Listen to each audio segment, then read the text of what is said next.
Hi everyone, this is Roots Buds. Today we will talk about how you can take care of your Monstera deliciosa. It's definitely one of our favorite houseplants and an ideal option for the beginners club.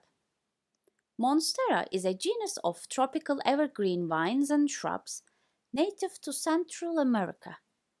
These holes are called fenestrations. They are thought to help the plant expand its leaves so that it can capture more light on the dense forest floor. So let me go on with Monstera care tips. It prefers bright indirect light but can be adapted to half-shaded areas as well. Let soil dry out between waterings, check with your finger, and water thoroughly until it gets out of drainage holes. Monstera will love humid conditions, though it can adapt to normal room temperature and humidity levels.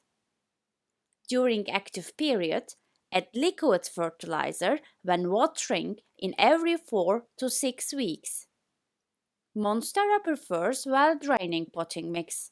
Use coco peat and perlite to provide water retention and lava rocks, leca or pumice for drainage.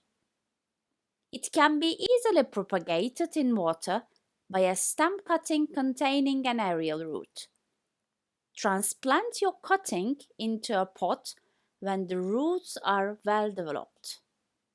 Common problems with Monstera are root bound and pests such as thrips. Monstera doesn't like to be root bound, so check root system regularly and repot if necessary. Yellow or brown discoloration, wilting or droopy leaves, and black excrement, especially on the underside of the leaves, are symptoms of thrips. You can use neem oil, alcohol, or insecticidal soaps to get rid of thrips on Monstera deliciosa. Supporting your Monstera with a moss pole or trellis is also crucial, so start training it as soon as it gets to your house, before it's too late. Please don't forget to subscribe, ask anything you want, and share our video to support us. Thank you for watching.